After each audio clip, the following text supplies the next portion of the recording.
TikTok is a wild success in the US. It's also being banned from the country for national security reasons because it is owned by China. Our next guest believes there is more to the social media story.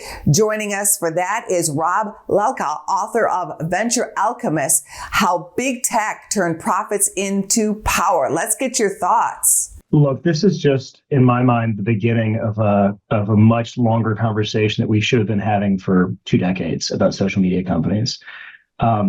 TikTok's coming first because of the influence of China.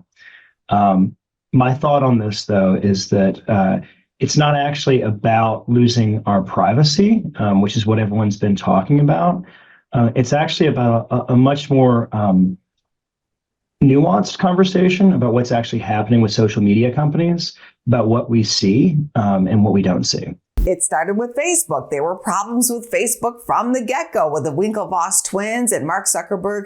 You did some digging, and what did you discover? Yeah, so this book, the brand new book that I've got, which is it's called The Venture Alchemist. I basically went through the origin stories of these companies. Facebook is the first one. It begins chapter 1. And what I did was I went through the college newspapers and the archives and the leaked documents, and I used the Internet Wayback Machine to figure out what had been deleted and what I could still access.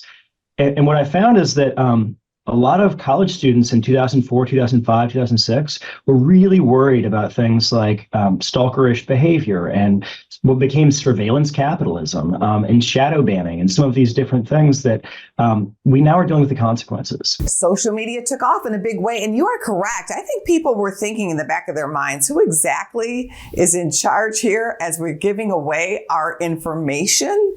They have so much money to put behind their PR campaigns, and the sort of sleek corporatization of the idea that social media is just this thing that connects us actually runs really counter to what a lot of the data show, even what our own Surgeon General says about the dangers of social media for our children. And so for me, when I think about this, I mean, I have a 4-year-old, he turned 4 yesterday, and a 7-year-old. It's not the world that I want them to grow up in with the way that these tools will affect their brains. They literally change the way that their brains are wired because of how much dopamine that they feed them through platforms that when I talk to my students here at Tulane, they're on social media 6, 7, 8 hours a day. It's not healthy. And I think that's something that we really need to reckon with. Is it true that billionaires backing social media don't allow their children on social media, or is that just a storyline growing like an urban legend? No, yeah, that's something actually Tristan Harris in The Social Dilemma had talked about that. He says that if you're getting something for free, then you're actually the product. I go a little bit further in my book. I say, actually, when you think about it, we're doing a lot of the work for them. We're doing a lot of the work that's created the value, and we share in none of the value of that content or that data. And that's kind of a phenomenal thought. That's a big idea, that we are creating so much of the value for these companies, and we've shared none of the value of that data. It actually is harming us over time, and it's harming our children. And so I think that's the broader conversation we should be having is, societally, are we okay with that? Is that what we want for our kids?